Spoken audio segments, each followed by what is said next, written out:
Welcome, everybody, to Mental Health Awareness Podcast. Thank you so much for joining us today. It is June 19th, 2023. This is another episode of JAWS Coffee Chat, Mental Health Awareness. Today, we have, along with our fearless leader, Jennifer A. Whitaker, we have a special guest, C-Snaps. Did I say that right? All right, excellent. She'll be hosting us today and has a lot of interesting things to talk about. Special thanks to Lawrence Wingate of Wingate TV, Marcus Hart of Transform U Media, Zach Clayton of the PAC Channel, and Jay Stoyan of the Disability Channel for replaying our shows on their platforms. It's great to have them on board. No further ado, let's take it away. Have at it. Well, today I wanted to tell you about mental health and how we struggle during holidays. Certain mental health people struggle during holidays, especially when they're around family members. And as you all know, that today is Juneteenth. And so just getting out and being around people, if it's too many people, then it could end up going bad for people. I know for me with schizophrenia, it can end up taking a negative turn. Yeah. So with that, it's a negative turn, anxiety, or what would you describe it as? Yes. Lots of time it could be anxiety and just not getting along with people for whatever reason. So it could be like you are struggling to have fun because you're so focused on all the negative thoughts that possibly run through your mind a lot of times. And so just trying to find your comfort zone during this holiday would be really important. So would you say that this kind of holiday puts you in a low mood? Sometimes, yes. That history or something of that nature? Could you repeat that? Would you say this holiday puts you in one of your low moods? Because when you said some things you started. Yes. So not all I wouldn't say this holiday puts me in a low mood.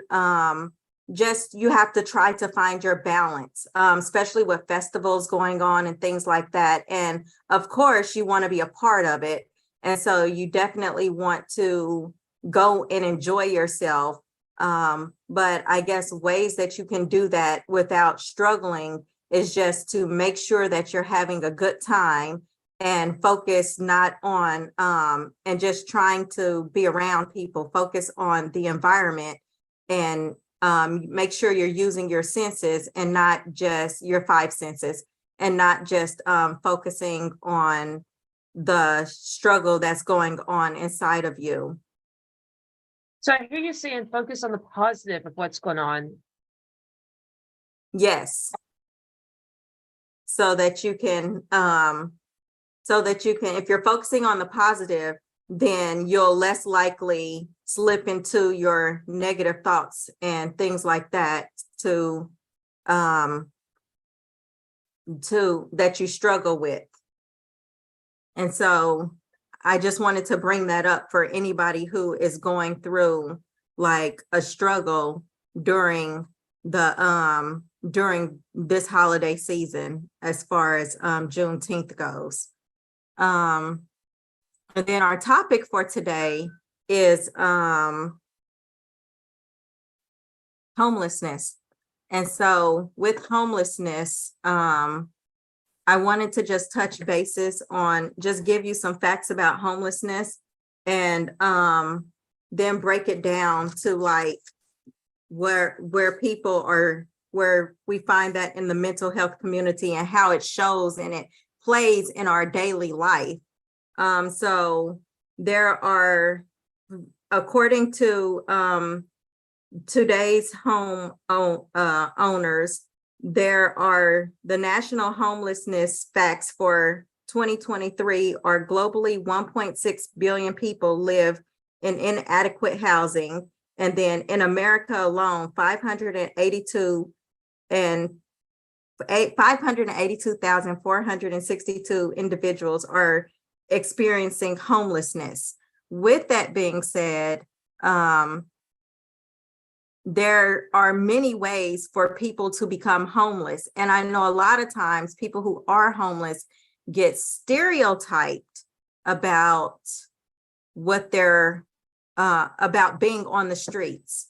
And a lot of times people automatically go to their first stereotype assumption, which is drugs. And not everybody who is on the streets has even taken any type of illegal drug or anything. And so, But what do are you think that they could be people that maybe are disabled but don't have the resources? Like in my case, when I got my disability check, I had to file, and I had my parents and my little sister that knew how to go about it.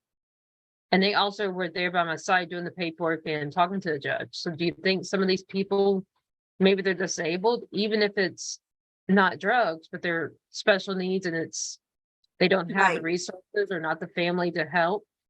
That's what I was getting to. So yes, there are part of the people who do live on the streets are currently they have a mental illness. So they are struggling with a mental illness, and it is due, and there's all different types of mental illness, and it can show itself in different ways, like showing its head through just not being able to think clearly or use clear thoughts, possibly going through some delusions or other types of mental struggles, not being able to remember things. A lot of times I know for some situations, like they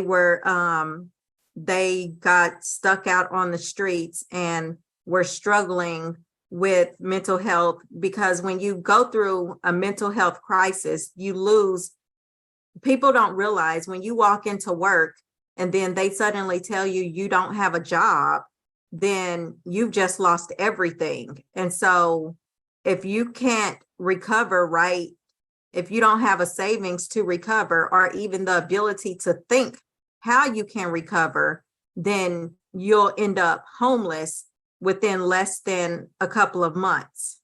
Well, also think about, then again, we talk about how some people like bipolar have spending habits that can be uncontrollable as far as it's part of the struggle of the condition. So they could just not have a savings because maybe they were so upside down because of that spending struggle that they didn't have money to store, and they probably have damaged credit, which would then make it hard to even have roof over your head, as far as so much is going spending on whatever shopping, that there's not this $800 a month to pay towards the rent. So that could be bad money management related to some kinds of mental health. That is so true. So there are people that I've talked to who have actually, usually I find that the spending comes when they've experienced something traumatic or have had an extremely bad day. Wouldn't that correlate with what you're saying just now when I said that about homelessness because you lost the job and some people can't deal with it? Right. So they job, which is a bad event, and then they go splurge the little bit they have, assuming they had any, and didn't splurge it because of the bad days at work when they did have the job. That's true. And then it leads to them being on the streets. Yes. So yes, that is very true. And so there are many ways that they struggle with their spending. So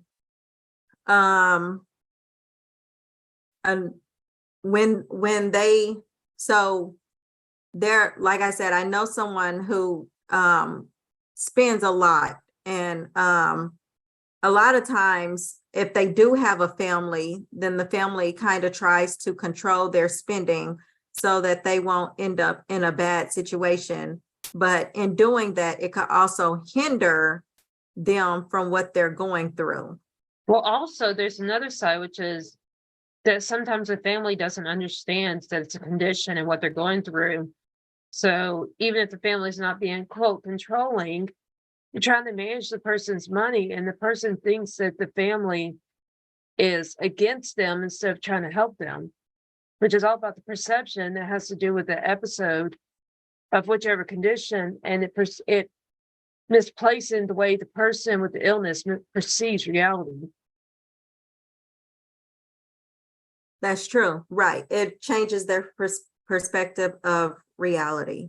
Yes. So yeah.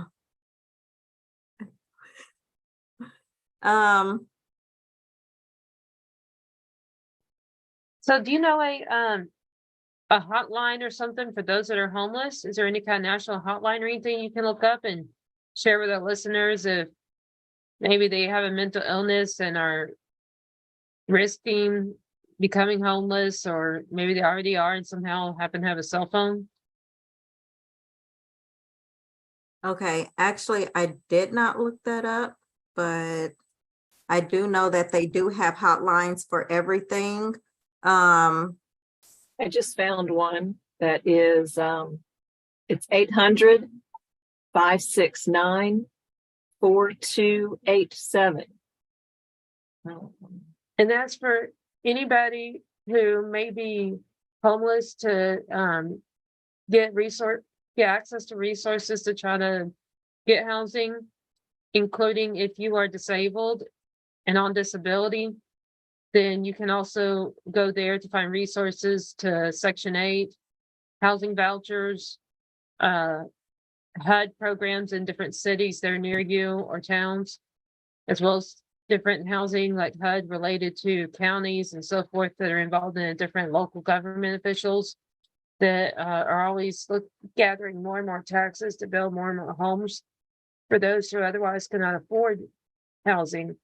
And that includes that some of these organizations, they're the hotlines for the homeless, will also help them or connect them with someone who can help them file for disability or supplemental security income if they're not disabled, but need some kind of financial help in order to survive.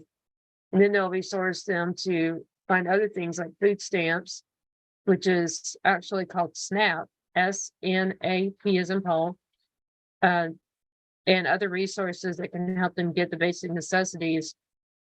In some cases, there are programs that even will help you get back to work or go to college while you're using these programs as a temporary solution.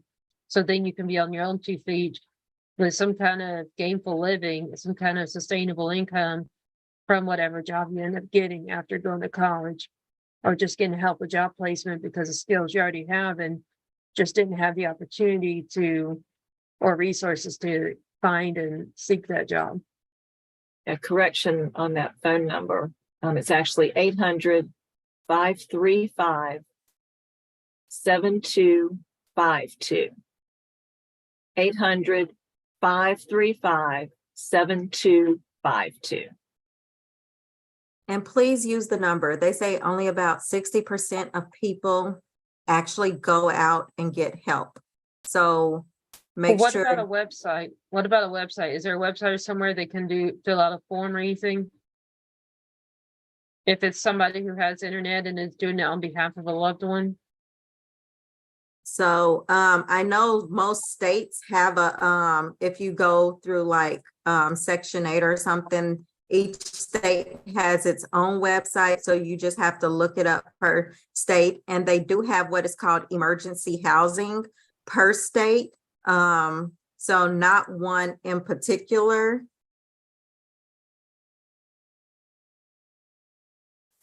There's one So I see for Substance Abuse and Mental Health Administration.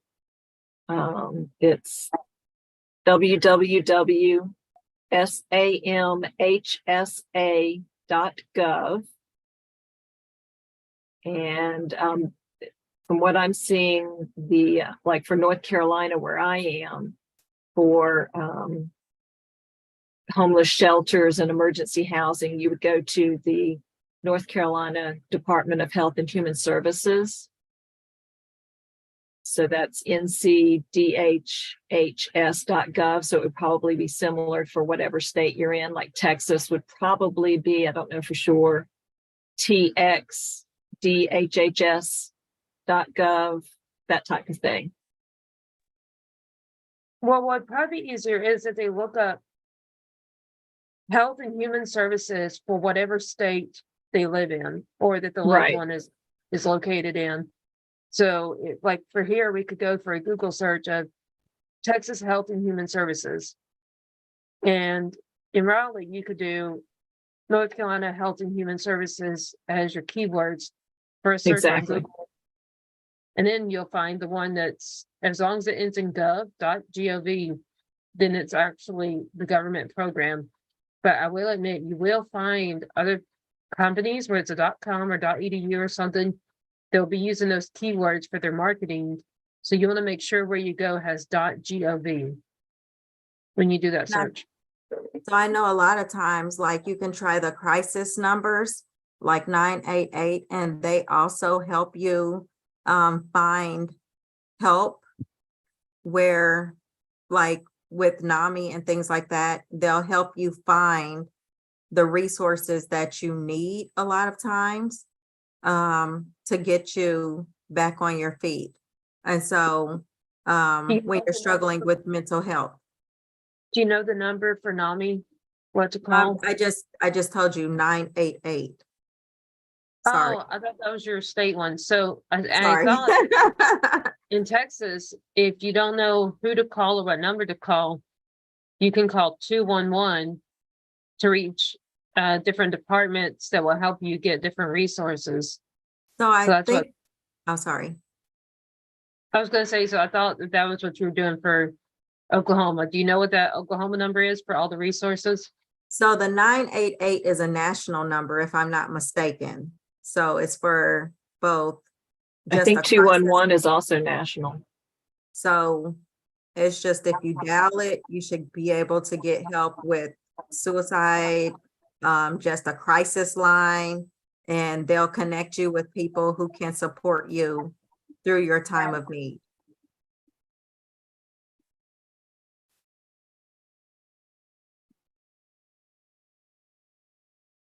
Do you have anything else to say about resources and homelessness? Or are you ready to move to the next topic? Well, I guess as far as mental health goes, if you need resources for mental health, then NAMI is an excellent resource. So you should try just going to www.nami.org, and then just click on find your local one, and they should be able to like point you in the right direction for helping you to get resources. And yes, we can go to a new topic. Well, if you have more to share about it, go ahead. I just want to make sure our listeners get their resources so they can benefit from this talk about homelessness and possibly get themselves or a loved one out of that situation. Well, I liked EJ, if she feels like sharing. She was telling me some stories about her loved ones and how they've experienced homelessness. I don't know if you're willing to share, but your choice. Because you don't necessarily, like, yes, there's mental illness, and some people who are mentally ill have been through what some of her loved ones have been through.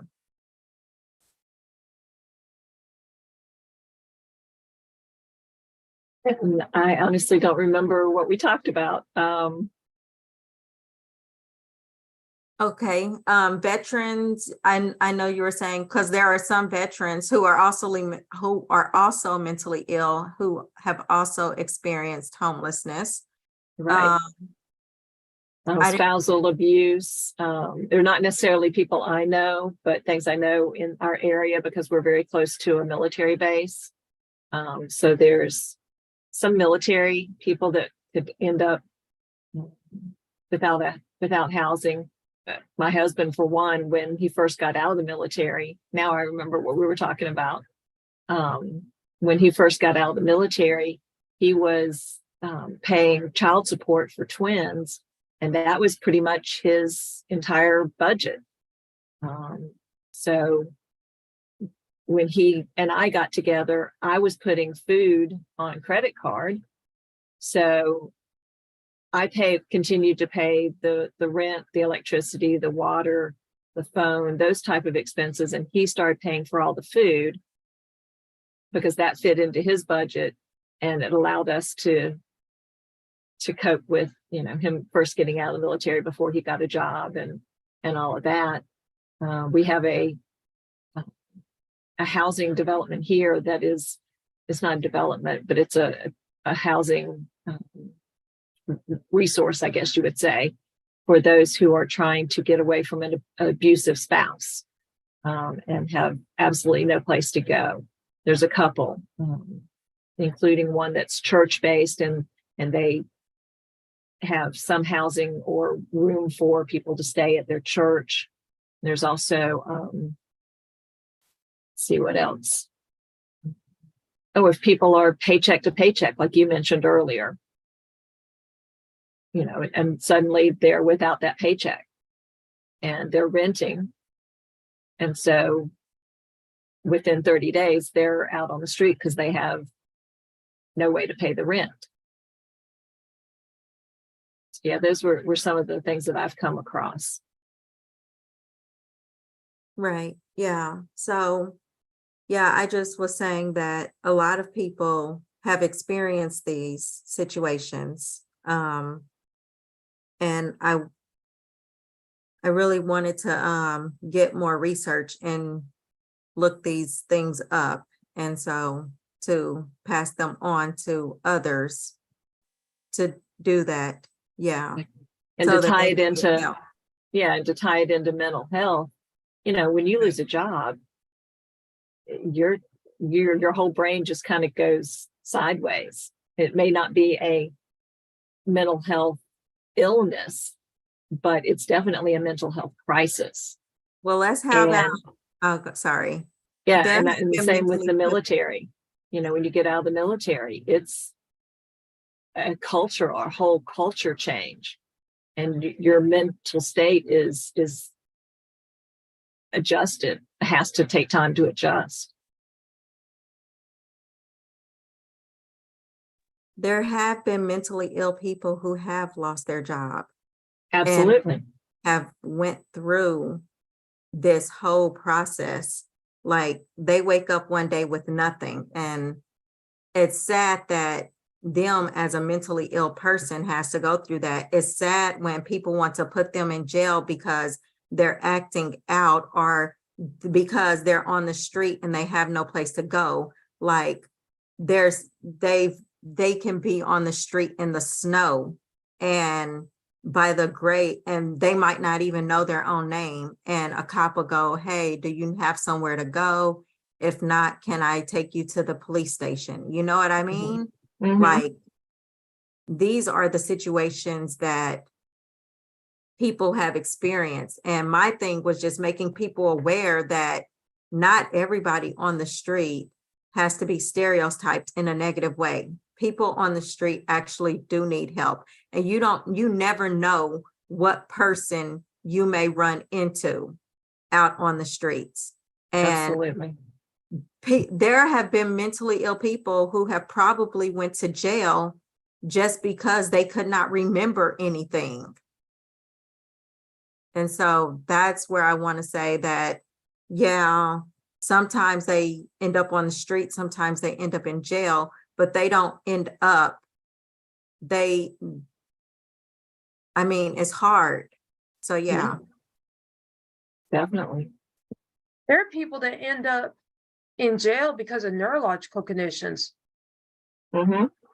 Like Yeah. with epilepsy, when I was driving one time, uh, the somebody called the cop because I had a seizure, so I blacked out and accidentally wrecked my car.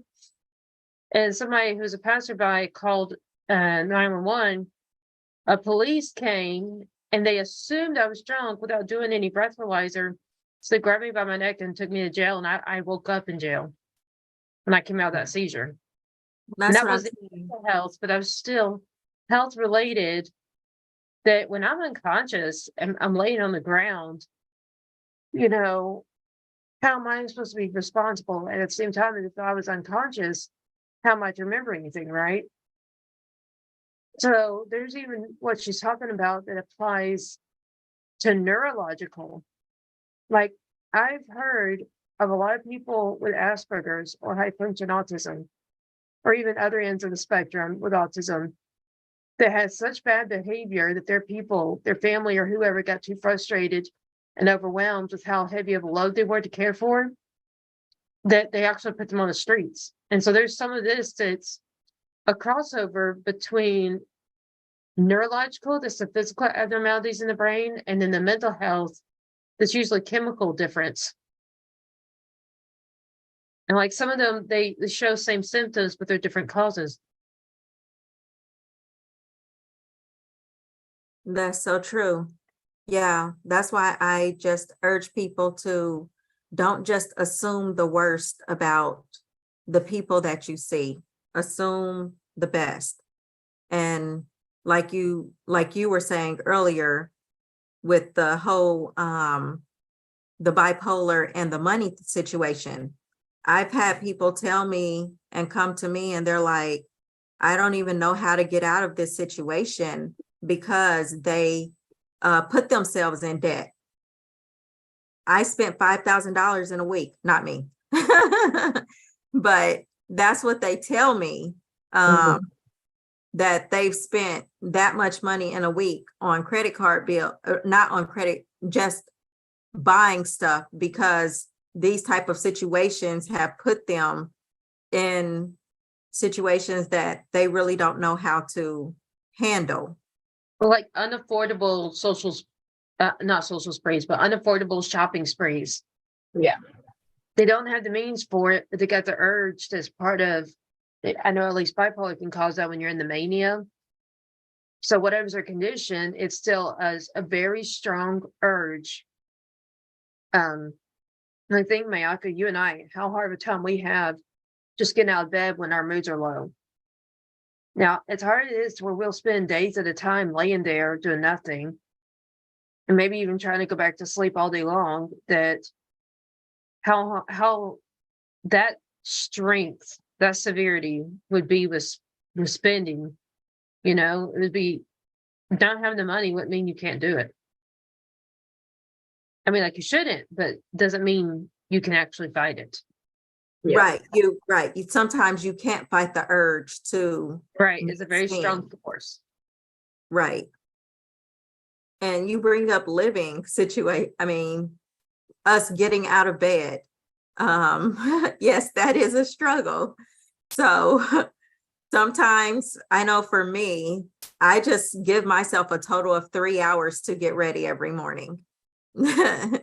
And the reason why is because you have to give yourself that long give yourself enough time where you feel comfortable working your way into your day. Mhm. Yeah, like with me, since I've had brain surgery and other things have happened, so that my brain has a harder time neurologically, then it also causes me to have a harder time waking up. So I have to actually drink an energy drink and spend my first few minutes, give or take 20, 30 minutes, rocking in my rocking chair, listening to music and drinking that down before I even have enough energy to get up enough to go put my clothes on and the other getting ready routine I have. to actually start my day as far as like, work activities or going to the gym and other stuff. And I even see times I'll get through that part of waking up. Then I get to the gym and I'm like, oh my gosh, I don't have the energy to lift 50 pounds or whatever based on my planned workout. And then with that, there's a struggle of I'll just go to the cafe and get another energy drink. But it's not necessarily that much caffeine. There'd be 400 units, milliliters, whatever they're measured in. For me, isn't necessarily healthy for the brain. And like my little sister even had me promise her that I would not drink any more than one energy drink a day. Well, I've sure surpassed that. It's just that it's that hard to get up. You see what I mean? Yep. Or like once I'm up, that hard to get going as far as like my workout, that you need more activity. It's more activity, so you need more energy than just sitting here at the desk over having this podcast, right? So we need more energy than that because we got physical and mental. Yeah, I know when I was at the height of with lupus and the chronic fatigue that I had going on, I got to the point where I couldn't take a shower first thing in the morning like I used to. I had to take them at night because just the effort it took to take a shower and wash my hair and get dried off and get dressed, I had to go back and take a nap. It just to recoup just some of that energy that I expended. So yeah, it's real. Well, and like thinking about the shower, like I've all year had a hard time taking a shower. Like I used to have a system where I would take a shower every other day.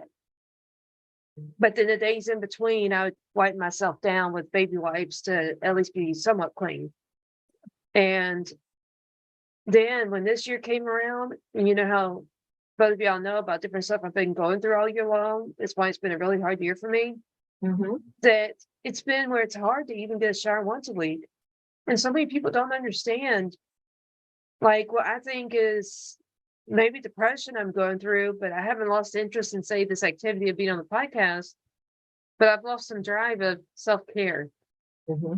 And, there's other things like that so many people think, oh, well, maybe they're poor, or maybe they don't know they stink, or maybe they, whatever things they think, right? Right. That are not the understanding that we're going through something medical, mental health or medical health. We're going through something that's actually health related and not correct in our system of some way. So they tend to judge us instead of empathizing or encouraging, right? Unless they know us, they know we have that condition and there's somebody who's put enough research or also struggles with it. Right.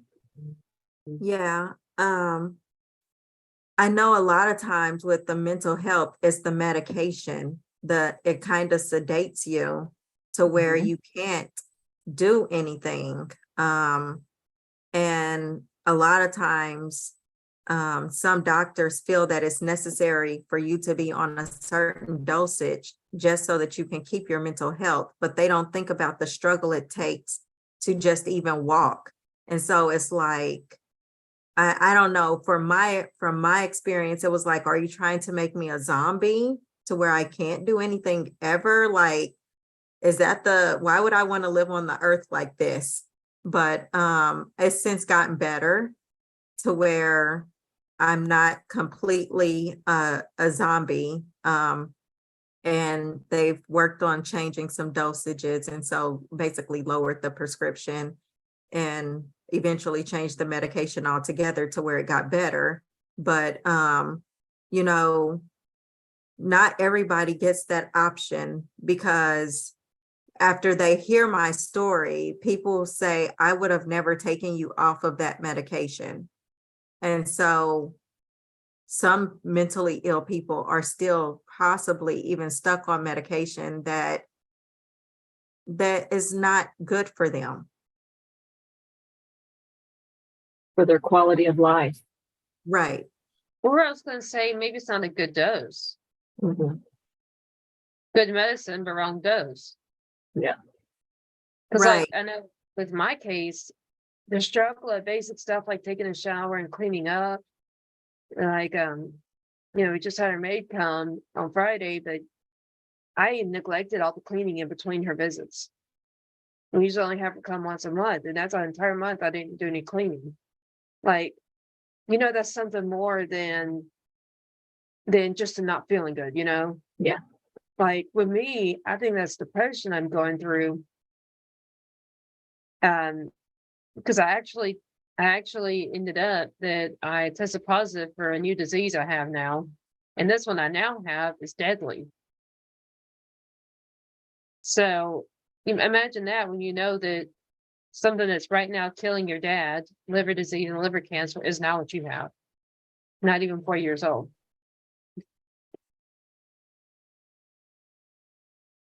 That's hard. It's very hard. I get that.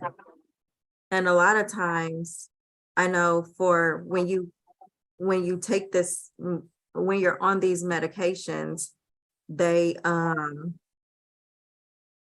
can cause, I don't want to say can cause, let me think.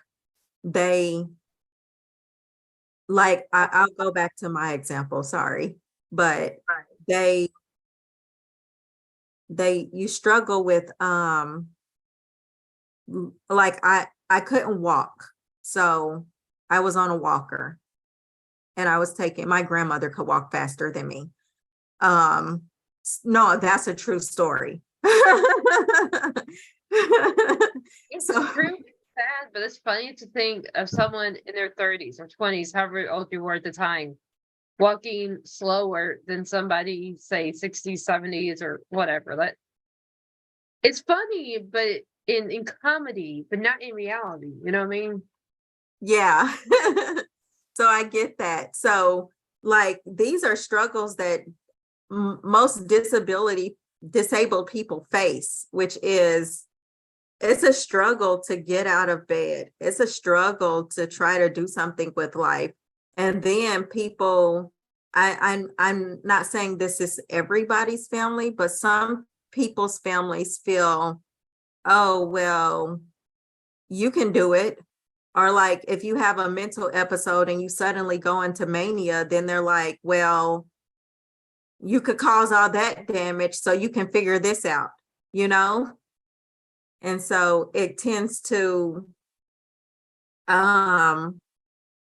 make your life hard when it really doesn't have to be, when people just take time to try to understand you. Understand and help you through it versus judging you and making you hold your own responsibilities. But there's also them helping you get treatment, because what if it's someone, say the homeless people you're talking about? Well, if they're homeless, they probably don't have health care either. So in that case, it could be someone that cares about you, that helps you get to a doctor and to get the treatment or medication like therapy or some kind of mental health medication, a doctor to see, say get on Medicare.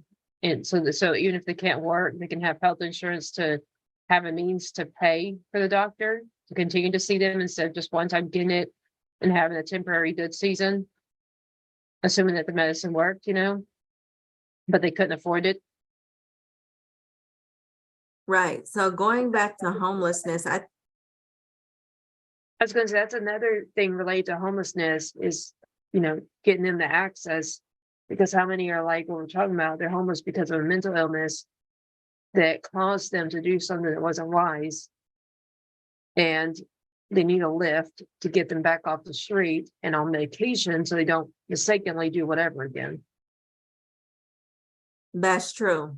And a lot of times they do need medication, and they like, just with the homelessness, I was just saying that if you see somebody in your society and they're willing to let you help them, then don't turn a blind eye to them, because they could be that person that don't know their own name, that don't know where they're at. They could probably have been around that city 1,000 times and still not know where they're at that particular moment. Well, and even if that helping the homeless is calling a homeless shelter and giving them a ride over there or paying for an Uber to take them over there, but it may not be much help, like you're not actually moving them into your house to pay their bills regularly, take them on as a dependent. But you could still do something by getting them into the closest homeless shelter, and connecting them. And this Uber is going to take you to this certain place, and this is the closest homeless shelter to where we're located. And then say it costed you $20 to save a life. So that'd be a one-time $20. Yeah. Instead of like these people that do donations and they're doing it every month, $20.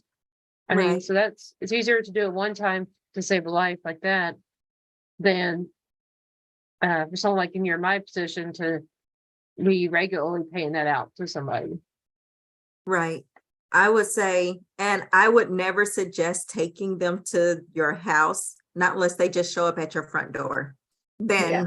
But Well- even then, don't take them into your house, but get them to another safe location. Well, and that's why I was going to say that goes to not even sharing their address. Because why do they need to know your address? As you say, them just showing up. Well, you'd have to give them your address for them to quote, just show up. Because most homeless people don't even have vehicles. Mhm. So like Right. if you drove to another side of town, like say one of those towns near you, see Snaps that's 30 minutes away from you, right? They couldn't really walk that far, especially in this hot summer weather we got right now where it's over 100 in Texas. True. They couldn't walk that far. They'd probably pass out and whatever in that walk, especially if talking about was 30 miles or more, meaning you were going 60 miles an hour when it took you 30 minutes to get home. Because they couldn't keep up with your car, you see what I mean? Right. And so if you don't give them the address, how could they just surprise you at your door? True. Right. Well, the reason why I say if they come to your door, because there's been incidents where people have walked up to someone's door and their door was open and just walked in. So, That could be random cases. I was thinking of meaning the one person you save being that one person that, right. Yeah, that's why I said just try to get them help. Yeah.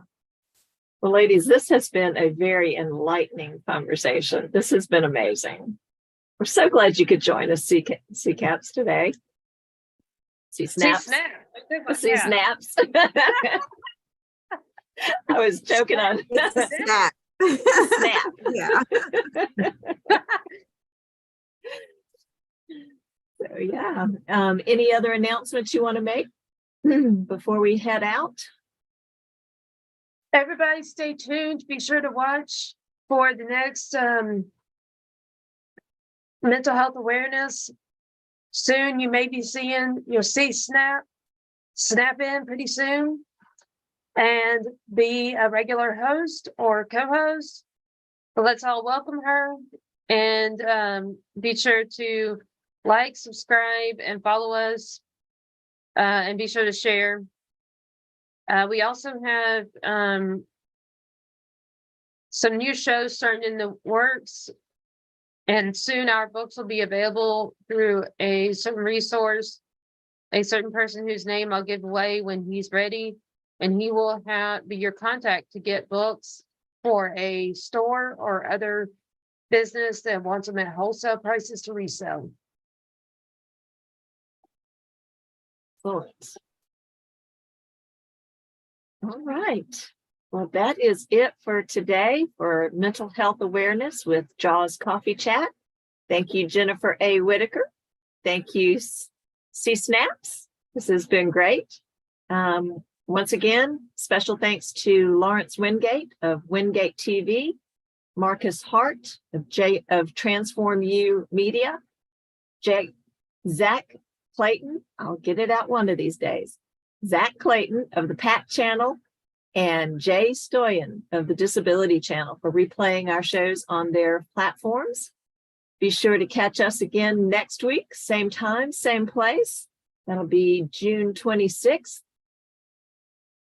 And we will talk to you then. Everybody, until then, stay safe and stay happy.